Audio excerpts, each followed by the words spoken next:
You want to fight crime? Let's get dangerous.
Okay, that was weird. I was just wondering. It's like, it just didn't just cut back over to the camera. It stalled there for a second. But nevertheless, beyond the technical difficulties, we're here on another Saturday, and welcome into another episode of From the Desk of Small Press Publisher. I'm your host, Joe D. McPhee here, and we're probably going to have a shortened show tonight here.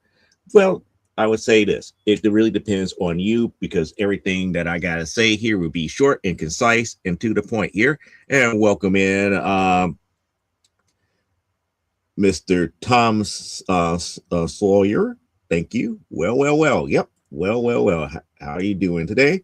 So let's go ahead and get into tonight's show here. Let's always start off with the business end of stuff by making you guys aware of that stupid o'clock still happens 1 hour into the show. If we go into a second hour, that is then followed up by Last Man Standing at 1 a.m. Eastern Standard Time. Then you get a little bit of a respite until Monday morning for another episode of Nicholas Talkert and Nevermind the Furthermore. And let us not forget about Comic Book Spectrum, which happens right here again on this channel at 7 p.m. Central Standard Time, 8 p.m. Eastern. And with that being said and done, we're going to go right into what most people are waiting for, which is the new comic book pickups for the week here. We got a decent stack of books to go through here, and we're going to try to go through as quick as possible before we could get to tonight's topic here. So let's go ahead and start out with New Mutants number 9 here that finally came in this week here. And then we're going to follow up with some Squirrel Girl issues here. And we end up getting Squirrel Girl number 17, number 39. Oh, they're out of order. 24, and then 34, 35, and 36. So we got those Squirrel Girl issues here. We got a independent publication called Thunder Girls, and I just found out that this is a 3-issue volume here. So I do have, this is the actual issue number 1, which is very, very good here. And hello there, Jumpin' Joy. Good to see you here. Hope that you are enjoying this Saturday. So we got Thunder Girls here, which is part of a 3-issue volume here. This is issue number 1. So we did get that in today. So we got Catwoman number 21. I believe this is from volume 4 of Catwoman. And then from volume 2 of Catwoman, we got Catwoman 1 million.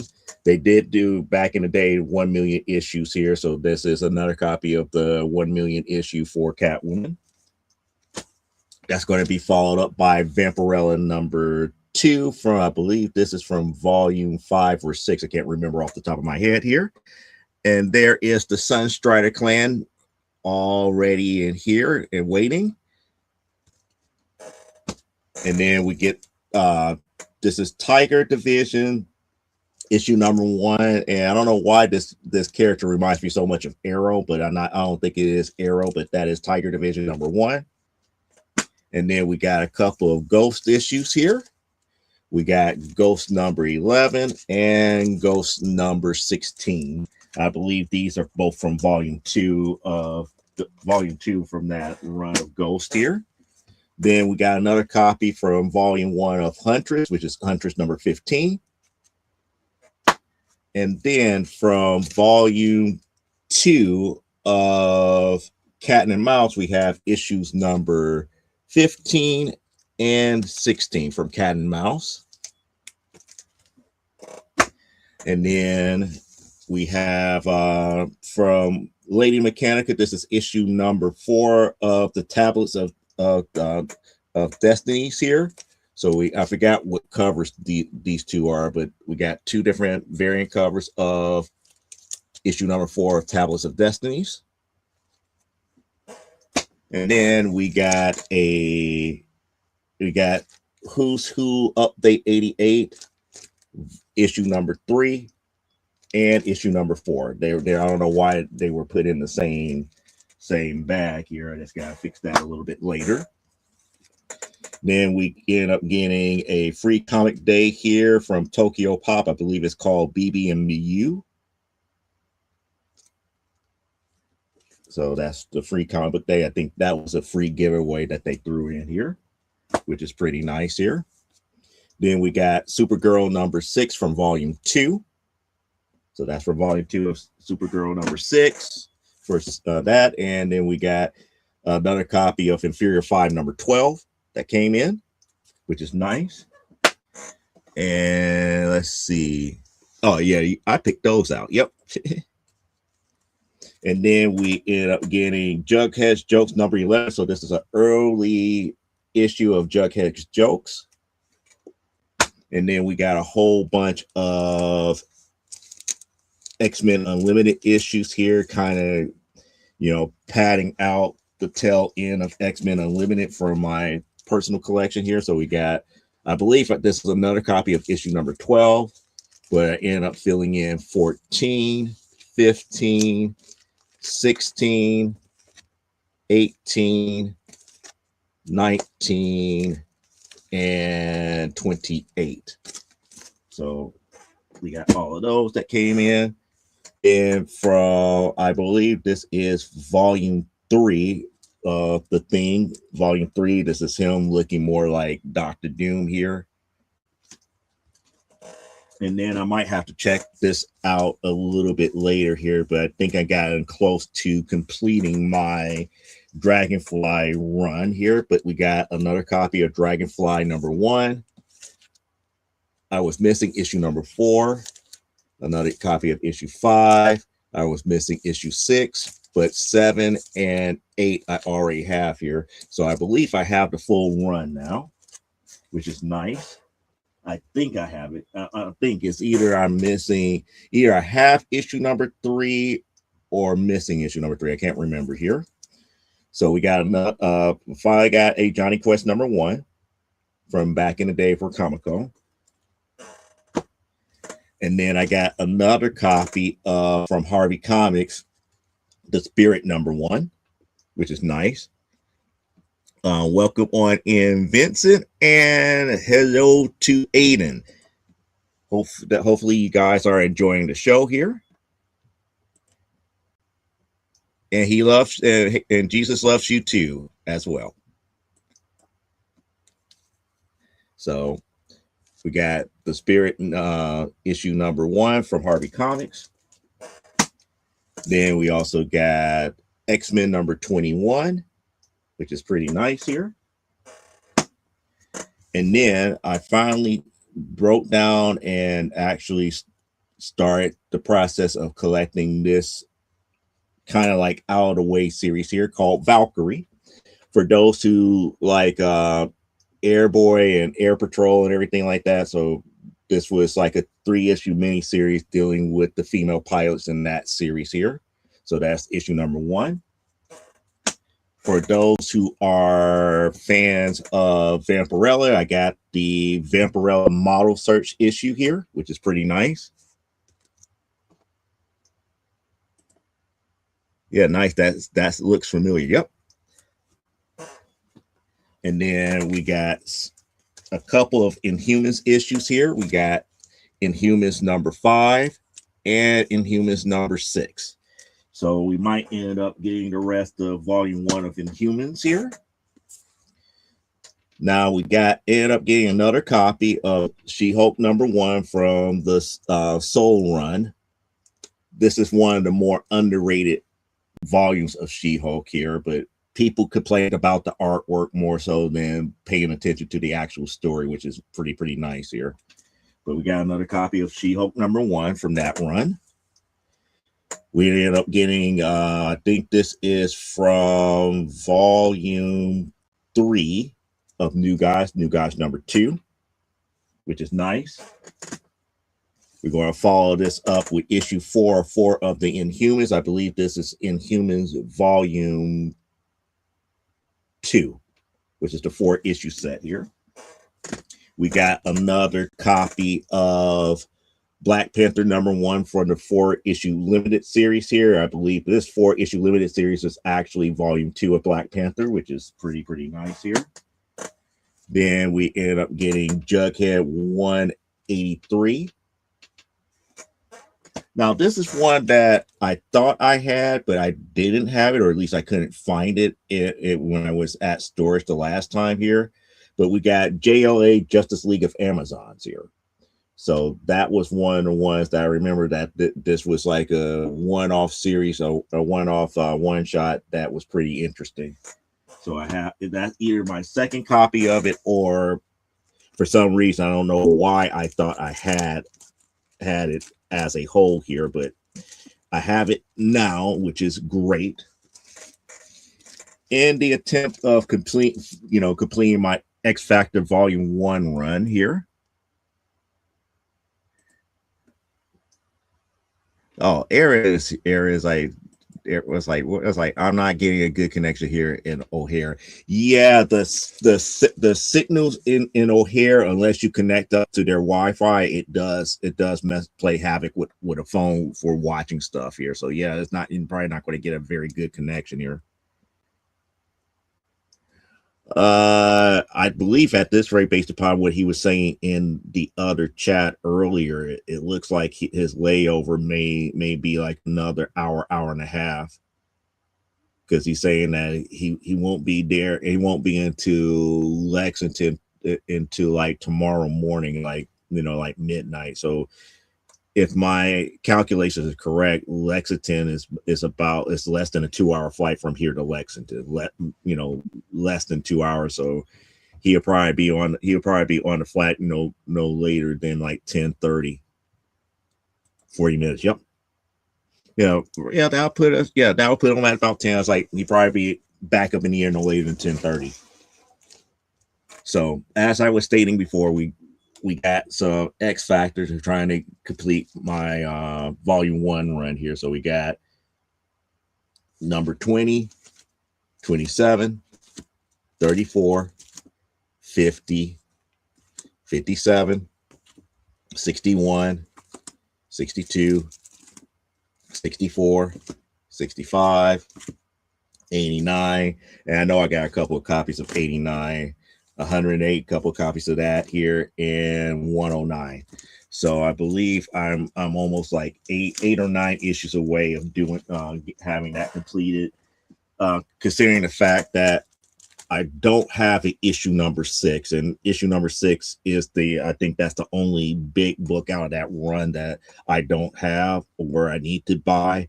And for those who don't know, issue number 6 of X Factor Volume 1 is the first appearance of Apocalypse. But I have, the 4 Horsemen where Archangel becomes Death and all the other stuff. I got all of those here.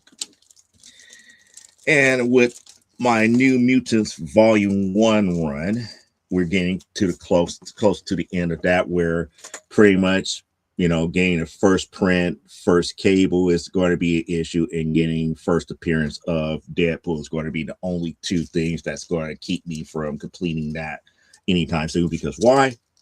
Those books are overly available, and I refuse to pay the price tag for getting a copy of it. Well, I take that back.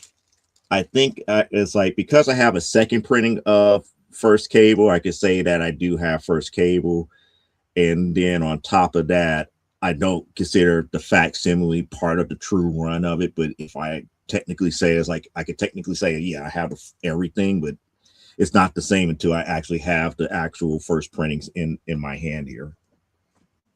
So back to New Mutants, we got number 56, 59, 2 copies of that, 69, 73, 85, and 88.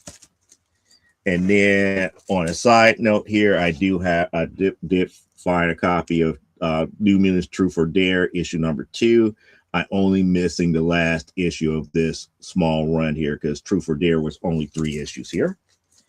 And like we always do, new comic book pickups for the week always ends if we have them. If we have them and we get them, we always end with slabs here. And there's one slab that came in here. And it kind of put a nice little smile on my face here because it is a CBCS slab, considering the fact that CBCS is no longer in business here. So it did put a smile on my face to realize that it was a CBCS slab.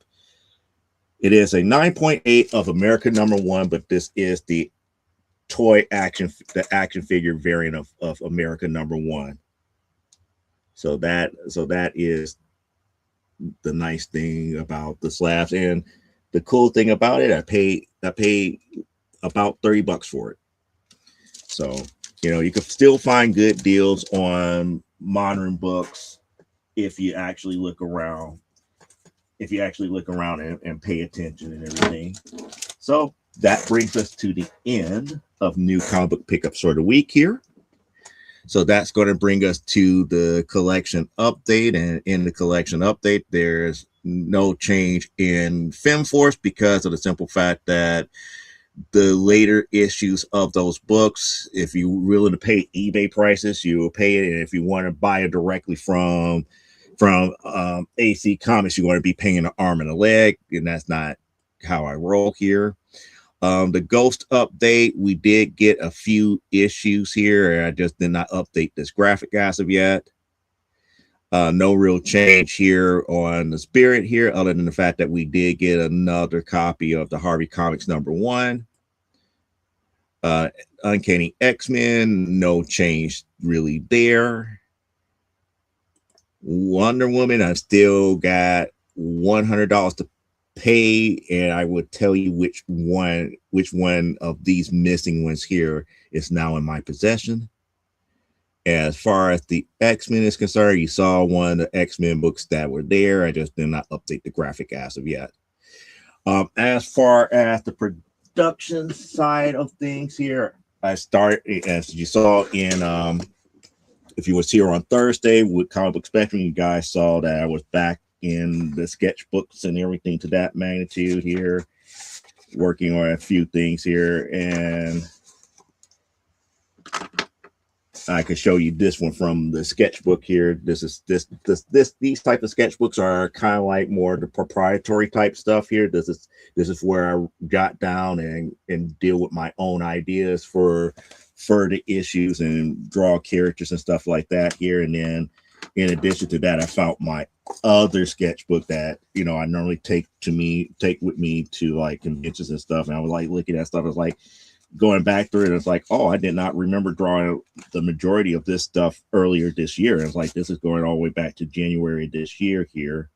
And I was up there. It's like, yeah, I was like, oh, I was like, what? It was like, I probably was in the kick of drawing people from the rear during this time and everything to that magnitude. So yeah, I have been back on the drawing table, been back and, working and getting, working out the fine kinks and everything to that magnitude here. And I know people who are up here is like, well, we need to draw to more like Jim Lee. It's like, I'm not a Jim Lee type artist here. I do what I do, and I'm good at what I do here. But I need to get back on those Bristol boards back there and get Amazonia 8 done and really get to work to telling stories again. So that was the production update, which brings us to tonight's topic here. And like I said earlier before, it's probably going to be a short show because tonight's topic really covers why tonight's show might be short here. Not every topic deserves to or requires a soapbox type format.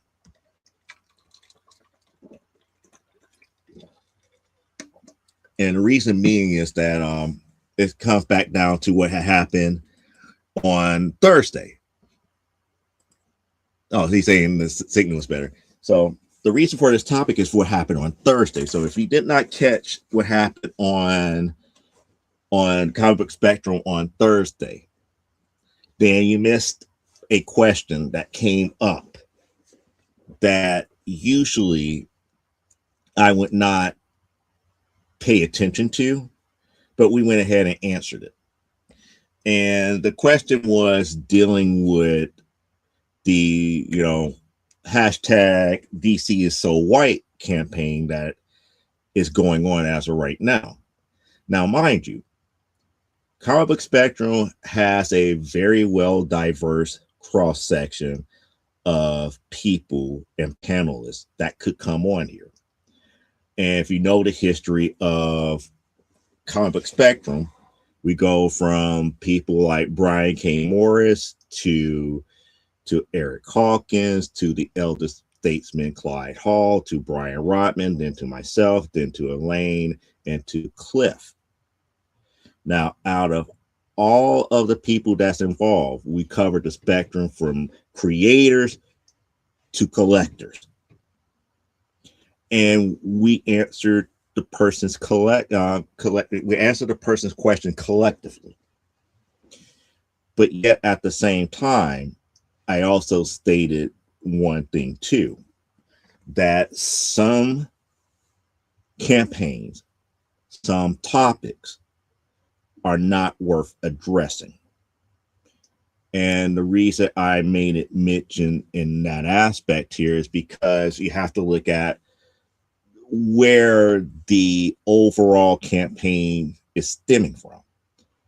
Was hashtag DC so white a real issue or not?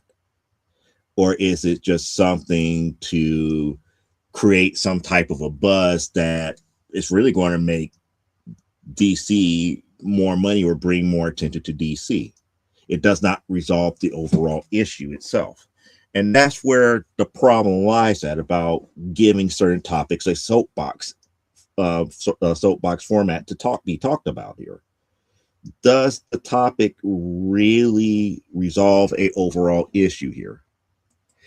Yeah, I'm not going to preach or anything like that. It's just more along the lines like if you followed that campaign, that's the point. That's the point here. It's like they did a campaign. They did a campaign that would never work. And the reason why it would never work is because the majority of the people who are behind it does not understand the nature of the industry and how the business works. DC as a whole will only pay attention to the IPs that they have currently at their disposal that is making them money. They're not going to make any sweeping changes to those IPs where it changes or morphs into something else unless it has to be done.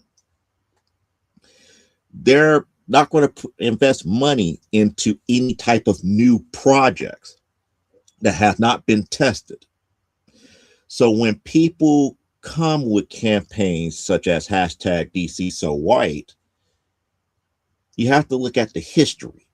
You have to look at why it's that way. And if you're an outsider looking in, you might feel that it is a worthwhile venture.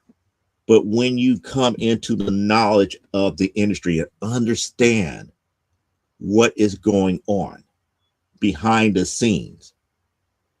And then you get to realize, like, well, maybe my time is better spent highlighting those things that are putting out the content that I like and making that more mainstream.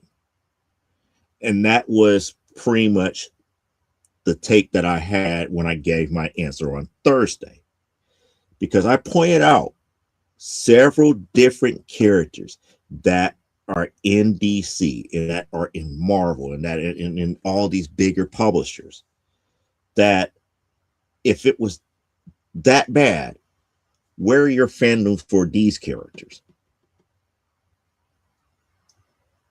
Just because Batman might be more popular or Superman might be more popular, it does not necessarily mean that the overall company is not producing diverse entertainment. Just because you're not aware of certain characters or you have not followed said characters does not necessarily mean that they have not made an attempt nor tried to market said characters. It's almost to the degree where I could literally say, you came late to the party and the party's over with and they have moved on.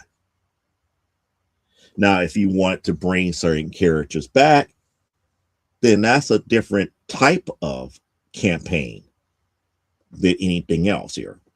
But to full sell just come in and say, hey, we want this, and one, you're not a customer from the jump. And what I mean by a customer, you're not buying the books that they already produce. They don't have to listen to you. It is what it is.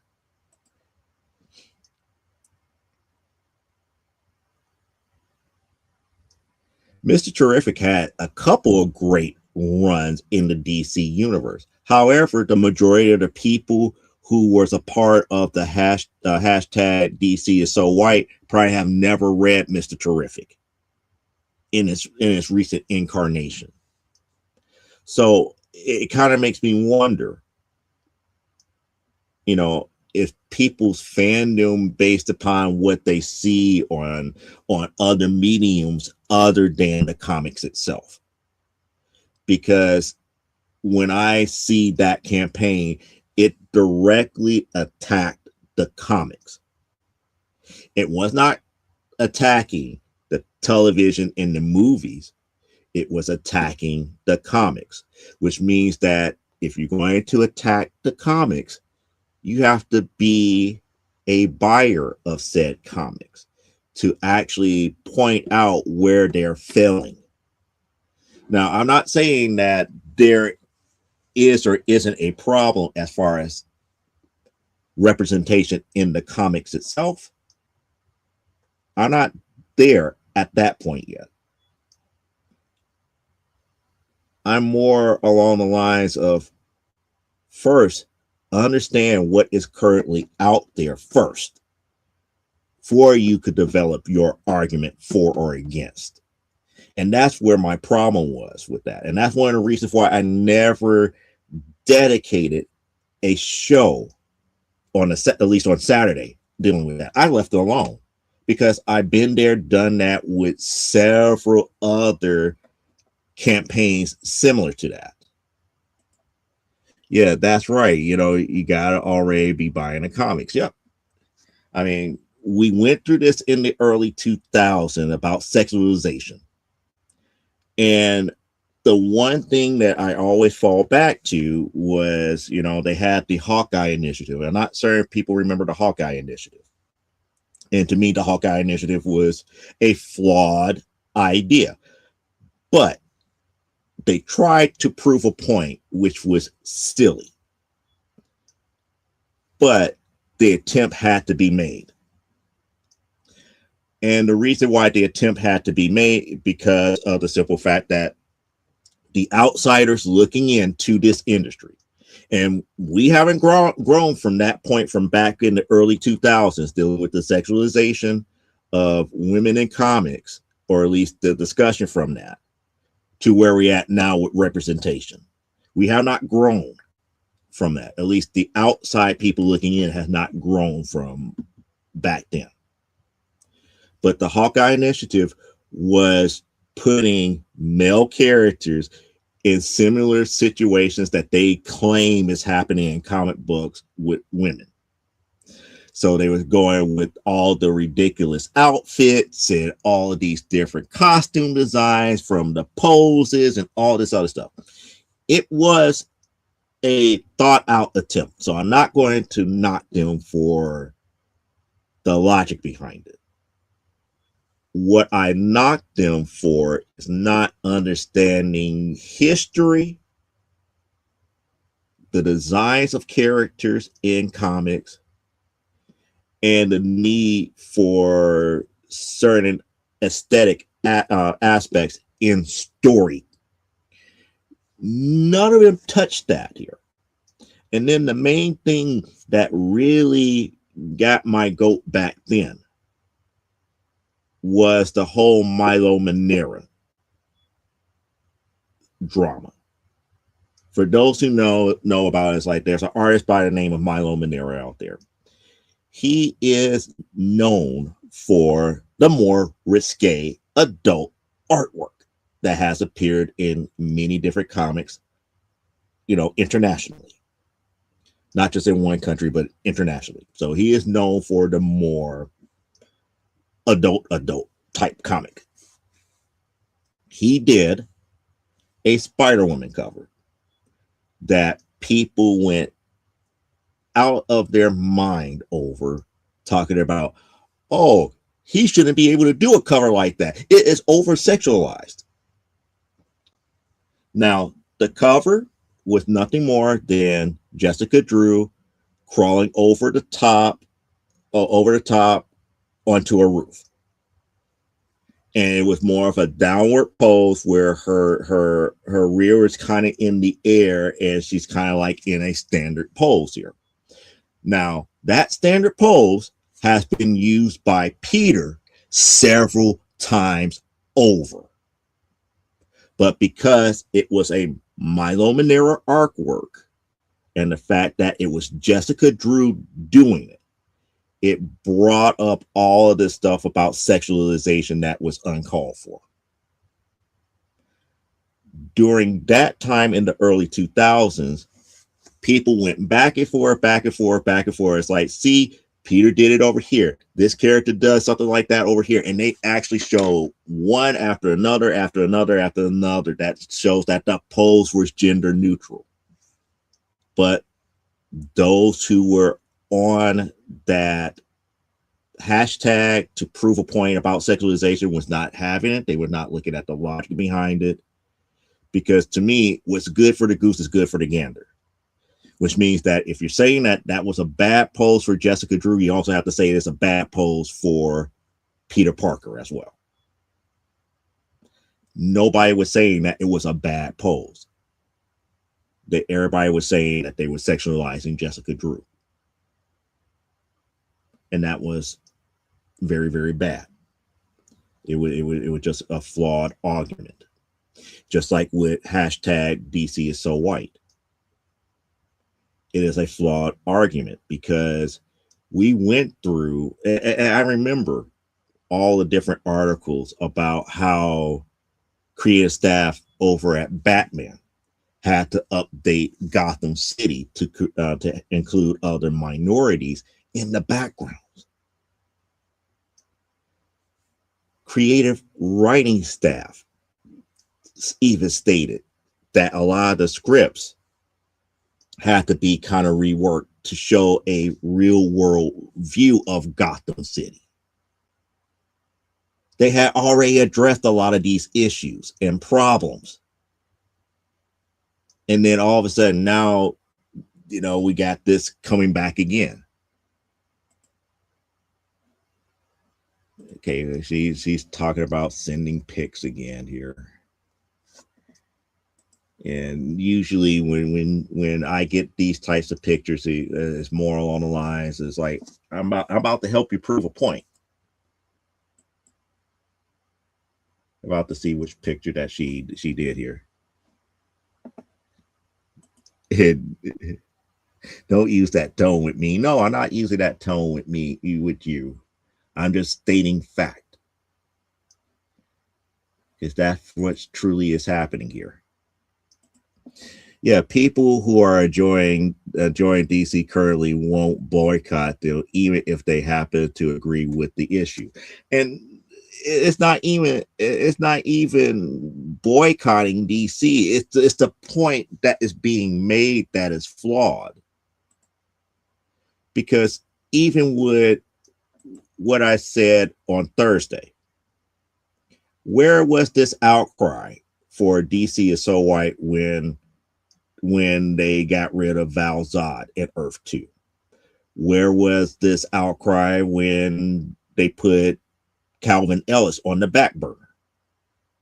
Where were them when Earth 2 Power Girl was put on the shelf because there was no boob when they made her African American? Where was that outrage during that time? Did they even read Earth 2? Did they even see the type of stuff that they were doing? Where was this outrage when New Superman came out, where they up here created not only a Korean Superman, but they also created a Korean Justice League in that title? Where was the outrage then? Where was the fact that it's like the cries about representation was coming out and talking about, well, you're not representing us then? The reason why there was no outrage is because the people who are complaining were not reading the books. They have no clue. They are oblivious. This medium is a mystery to them because they don't read the comics per se. They might know of characters because of what they see on television, what they see on YouTube, what they see in the movies, but they have no idea of what is being truly done in the comics here. And that becomes a major issue here. Oh, okay, there we go. Yeah. So here it is. This is what Parallax, what Parallax is showing me is like, when DC put out black comics, the people who don't buy them.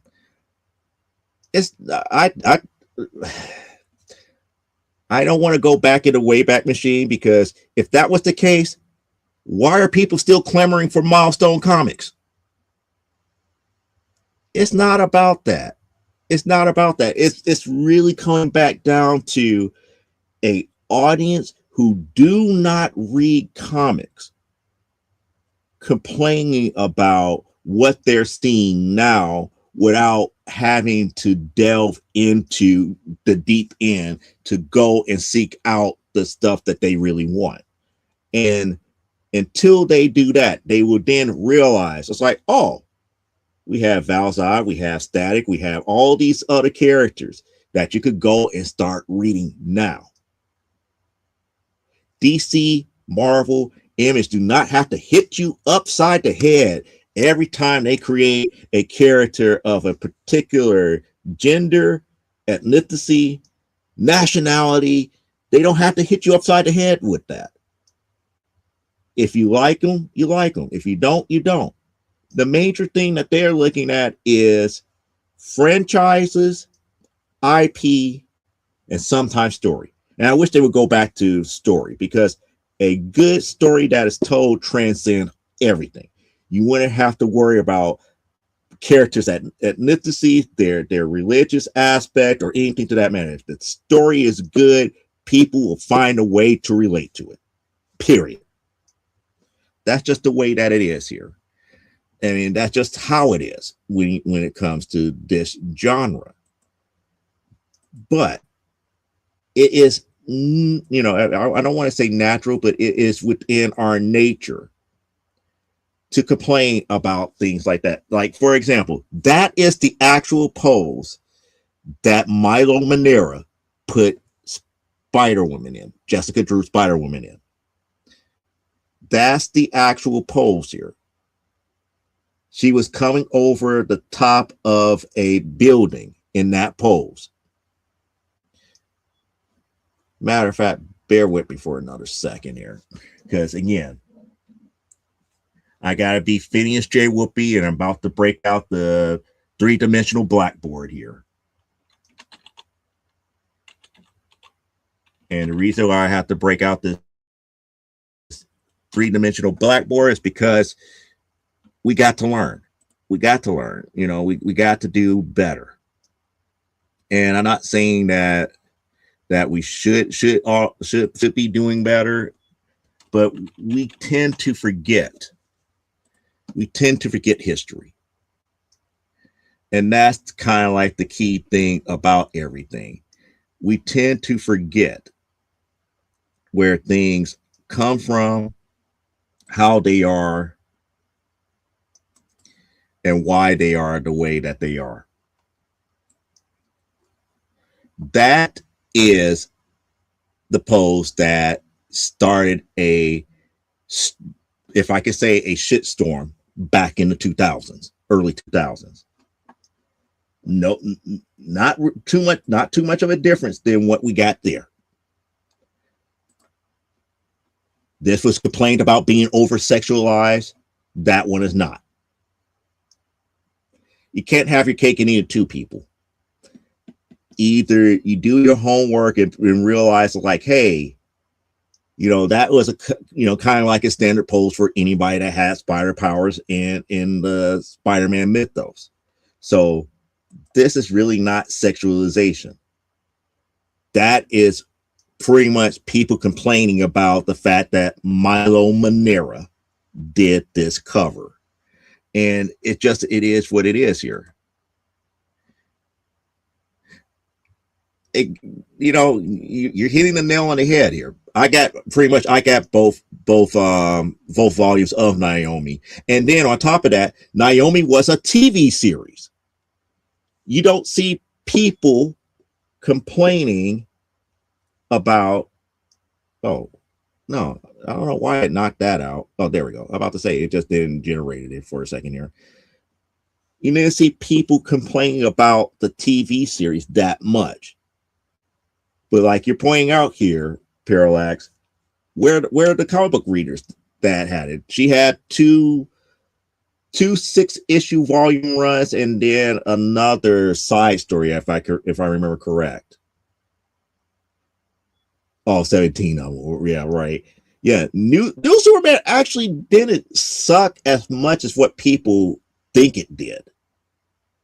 It was a different take on it, and what made people not like the story. And I hate to say this, and let me bring myself back in bigger screen here. What made New Superman flawed is the fact that they kept focusing on his nationality. They kept everything Korean. Oh, we have to do this because this is what the Korean government wants, and it has to be 100% Korean. It's like, no, just tell a good story. We can see that he's Korean. We can see that the Korean government wants its own Justice League. We can see a lot of parallels that you're trying to make in the real world. Stop hitting us upside the head with explain to us why the government in this story is doing what it's doing. Just tell the story. Tell the story about why this guy that, you know, that against his will was given the powers of Superman, and how he wanted to rail back from his government as far as being a Superman. And when I say rail back, it's like, it wasn't like he's reeling back talking about, I don't want to be Superman. He's reeling back because of the simple fact that his government was trying to get him to do some devious stuff. And he's like, no, I'm supposed to be a national hero. That's not what national heroes do. That story got lost because it's Korea. Korea. That's the reason why New Superman in your eyes sucked. And I get that. But the baseline story was great, but they muddied it. And this is probably one of the reasons why, and Parallax, no, I always say it's like we need old school editors back in a heartbeat for a lot of these modern comics here.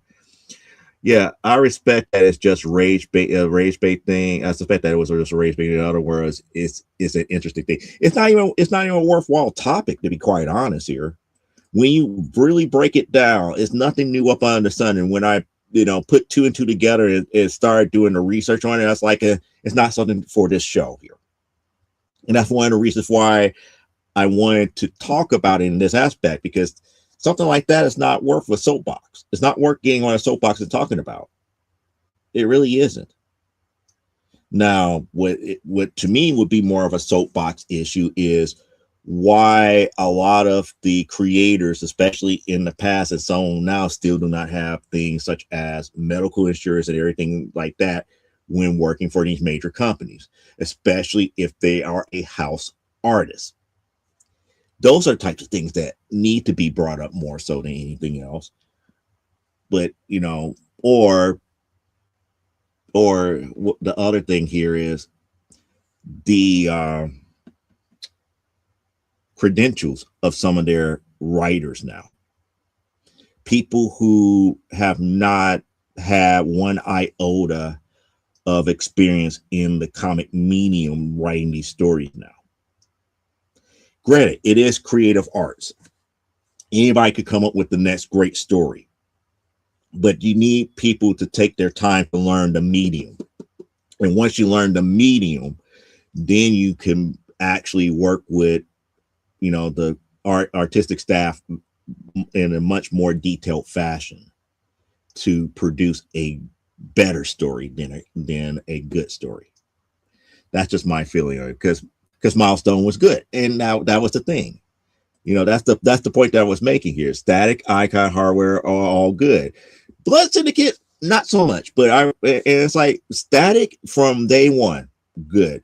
Icon, great. Especially a lot of crossovers with Superman, because they were always at odds with one another. They saw the world differently, and that what made that dichotomy so much greater when they did crossover. Is Absolute truly good stories, or is it just all over the top? No.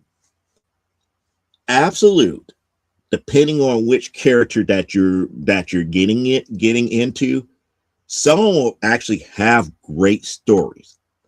Others not so much. Like Batman, Absolute Batman, to me, over the top. Absolute Martian Manhunter, good story. Absolute Wonder Woman, good story. Absolute Superman started off good, but now it's over the top, way over the top. Absolute Flash, over the top.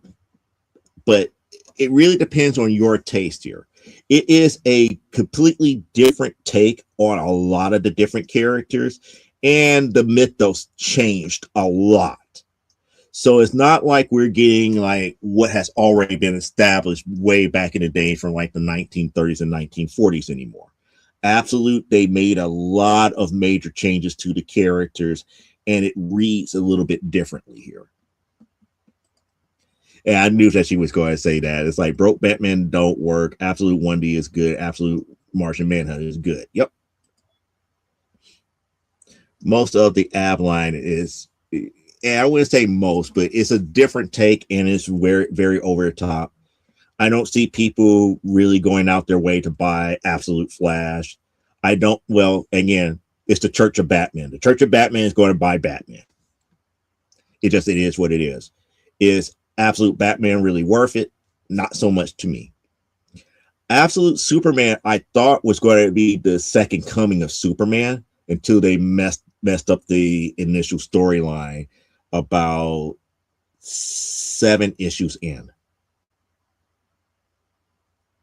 And then Absolute Wonder Woman is just, to me, is just killing it. They made 2 tweaks to her origin, and it changed the whole complexity of what Diana really is. And I kind of like that. Yeah, all the Dubos drew because first appearance of Joker worth millions. Nah, yeah, it's just kind of stupid. Yep. like ongoing, like the ongoing Iceman book was basically him being a yeah. I won't go into the actual wording, but yes, they went over the top. They hit us upside the head about, oh, his sexuality is this now, and we're going to have to deal with his sexuality. Instead of telling us a great story that deals with his discovery about what he is, they're going to hit us upside the head and give us all these different moments where nobody believed that he was that way.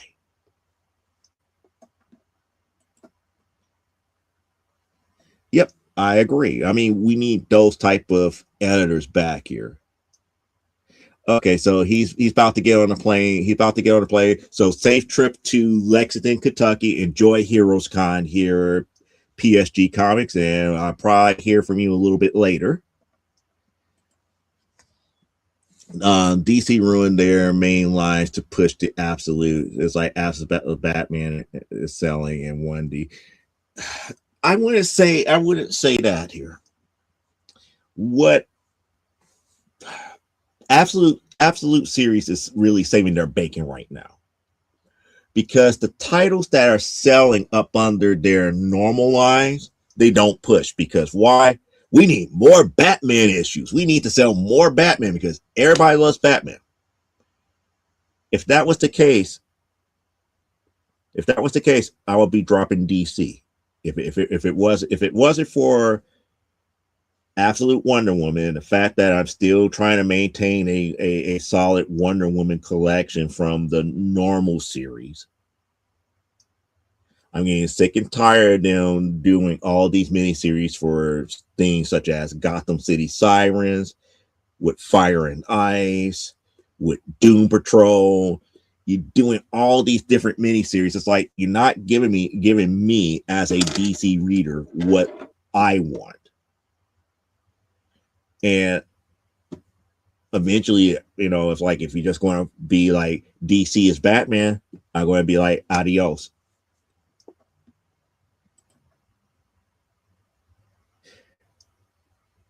I was going to say something about Wonder Woman mainline that pissed me off when I thought about it earlier, and it was kind of like, it fits tonight's topic about, some topics just does not need a soapbox, and the way that I was thinking about that, yeah.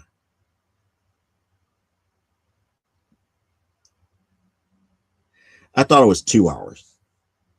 It might be two, or at least 1.5. He no. Oh, I know why it's two. I know why I keep saying two, because technically Lexington, Kentucky is in the Eastern time zone, so he goes up an hour. So in my eyes, it's 2 hours. It's really one. You are correct. It is 1 hour. There's another time zone change. So yes, you are correct. But getting back to where I was thinking about Wonder Woman here, and the reason why I'm up here, was saving this for a different time here. One of the soapbox things that people can talk about is about how the feminist movement made Wonder Woman an icon for them. And what kind of made me think about that and was kind of ticking me off of a little bit about that was the aspect of how Steve Trevor is being used in mainline Wonder Woman up under Tom King.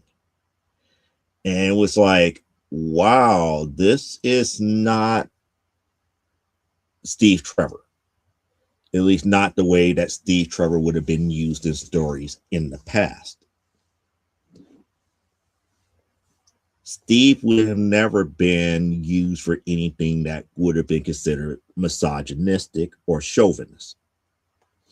And that what makes me, rethink about everything that was going on with the Sovereign and whether or not this version of Steve Trevor is only in Diana's head. Because Diana's memory of Steve would not have her go through the types of stuff that she's going through in Tom King's run normally. And that's kind of like the, if I could say, the writing aspect of why what he's trying to do with Wonder Woman doesn't work. He's trying to destroy one mythos by trying to rewrite it to fit his vision for his story. And it doesn't work that way. Because eventually Steve had done stuff that would have been like, what do you see in him?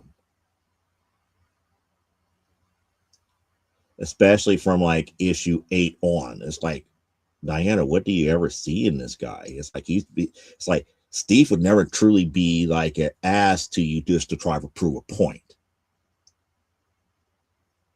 He would let you do what you're going to do, and then explain why the outcome came out the way that it did, but he would never truly be a jackass to you. And that's part of the problem that I have with Tom King's run. But when I also pull it up back to why feminists made Wonder Woman kind of like an iconic character that they hold near and dear, what Tom King did to Steve Trevor only proves their point more so. And you're using Steve Trevor to devalue that link. And I'm up there, I was like, that was wrong. That was very wrong. And the reason I say that is very wrong because you have a group of people, and a good majority of them have bought, read, and loved Wonder Woman from their childhood. Even more so in the 70s. They loved what they loved and read and bought. So the 60s and 70s Wonder Woman fans that eventually became the older feminists that we have today, when reading this type of stuff, it would infuriate them, especially dealing with Steve, because Steve usually would not act that way. Now, I get it. You're trying to create a story that fits what your vision is for where this is going to go. People see that. The other thing that I also see is that all of a sudden, because of Tom King, there's a new group of male readers that finally came into Wonder Woman. But this is not the Wonder Woman that I grew up with, that I had to learn and understand and grow to love and understand her mythos the way that I understand it. I get what he's trying to do. Just like how I got instantly what Absolute Wonder Woman did. And I love that more so because that was paying homage and saying that the original mythos does and still exist. However, in this universe, these 3 things changed. Diana's mentality is different because of it. And I get it. And I was like, thank you, sir. Can I have some more? And like with Tom King, I'm like reading this. It's like, this is irritating. It's like, why are you making a lot of the Themyscirians this way? Why are you making this world feel a certain way towards them? And I'm just up here, it's like, where are you going with this? Because if you're going the way that I think that you're going, your payoff is not going to be there. Just like his payoff with Trinity was not there. The whole reason why we had Trinity introduced in issue 800 failed because Sovereign never completed his story. Sovereign technically never finished his story to Trinity about everything that's going on.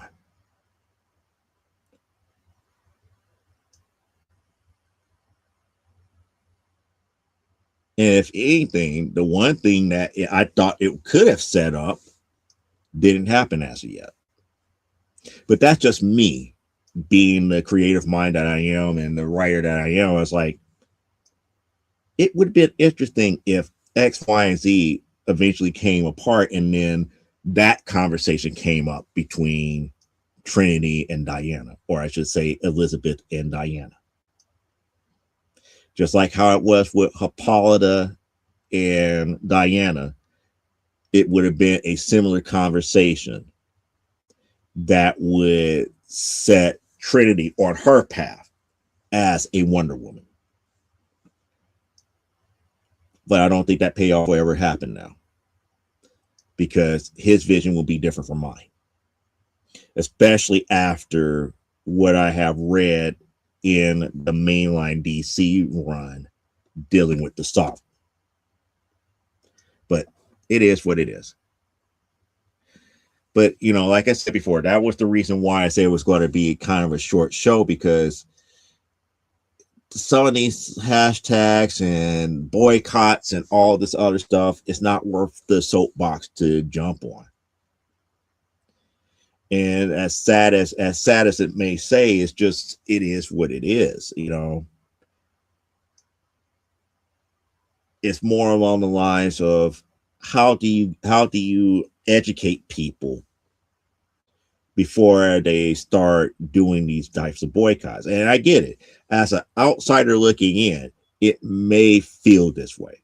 Or as an outsider looking in, as far as the creative side, it may feel a certain way. But it really is not. One of the things that I brought up on Thursday, one of the main golden age good girl artists from back in the 30s and 40s, a name that most people know well, Matt Baker. Most people would not know that he was an African American. You have to do your research, people. When people say that there's not a lot of us in comics, there's more people that's in comics than what you realize. You just haven't sought them out. Comics is very well diverse, from the stories to the characters and everything to that magnitude here.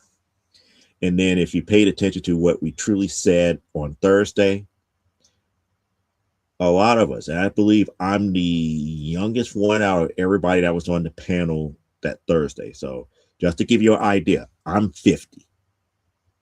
So you talking to people who have been and read comics for decades. Comics was presented to us in such a way with the characters being the way that they are. So our most beloved characters across the board, your Peter Parkers, your Kal-Els. I don't care too much for Bruce Wayne, so I'm going to use Thomas Wayne as an example. Your Dianas. The stories is what make us like those characters and find something that we can relate to. And even in the more modern aspects of it, how people love Spawn. I got out of Spawn because of what they did to Al Simmons. And the fact that they never... And I don't blame Todd McFarlane for this, but I actually, a part of me still do. Al Simmons' story was a lot stronger than what he gave to it. He created a successful franchise from it. Al Simmons is dead. His version of Spawn is dead. There's somebody else up under the mantle of Spawn. His mantle has been passed to somebody else. But saying all that to say, to belittle the character of Al Simmons, the very first Spawn, hurts.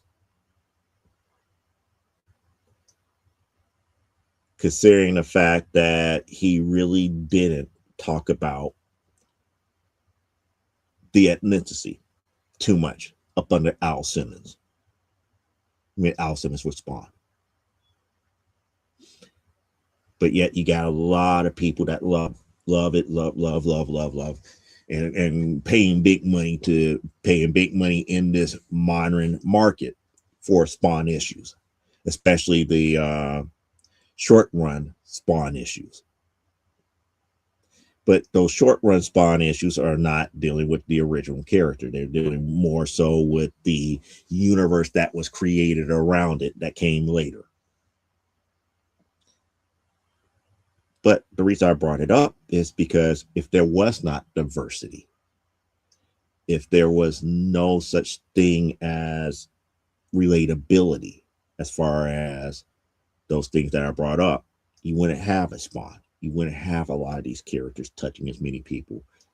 You know, there's a lot of people, you know, there wouldn't have been a Miles Morales if it wasn't a Peter Parker that people could relate to.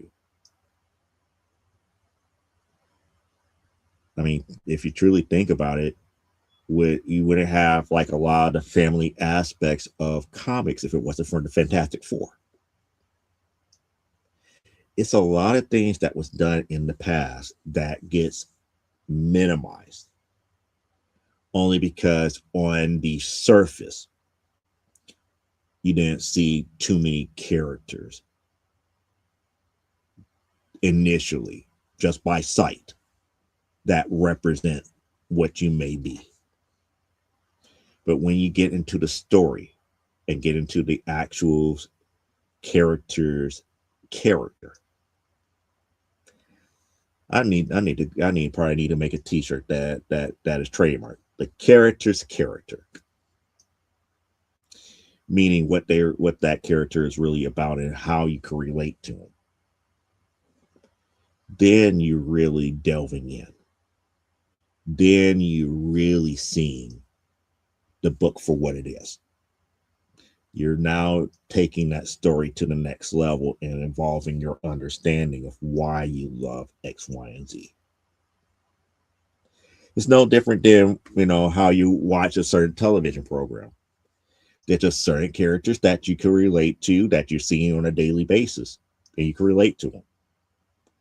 It has nothing to do with religion, gender, ethnicity, most of the time. It's just the simple fact that you're watching a story, you can relate to what the character is going through, and you fall in love with it. It's just that simple. So to have a lot of these protests on the outskirts, you know, being the outside observer looking in without doing your homework first, it seems flawed. It will come off as a flawed campaign. Not to say that the campaign didn't have its noble intentions. And I'm not going to knock the intentions of it because, you know, the intentions was good. But the problem here is nobody did their homework for the genre that they were talking about. Because that protest was specifically focusing on comics. And I'm giving them the benefit of the doubt. You know, they might watch these characters on the movies, the TV, the animated. You know, they might see shorts on YouTube, or, you know, might have seen a couple of pages or scenes out there on the interwebs.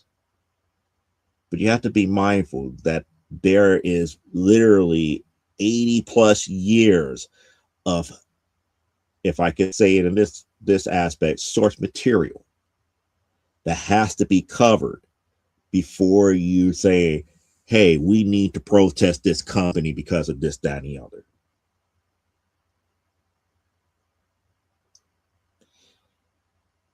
It just doesn't work that way.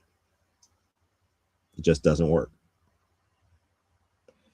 I mean, it's just certain things that I have been through. I have been through it. And when I say that, it's like I have been through it. I've seen a lot of different stuff here. And this is going through like times where I've gone to comic book conventions that was solely for Black comic book artists. And one of the first things that always sticks in my mind when I do those type of shows, and I go back and I look at it, and I was like, is this show really highlighting African American comic book creators, or is this for some type of statement other than what we create? And the reason I put it out there that way is because if it really is for the creators, it should be open to everyone.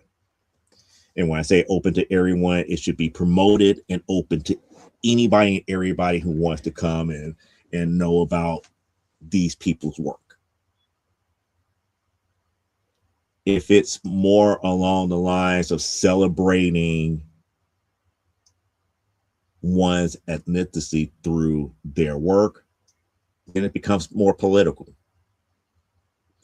And then that's when people have to start really looking at whether or not that they don't want that, if they want to be a part of that association.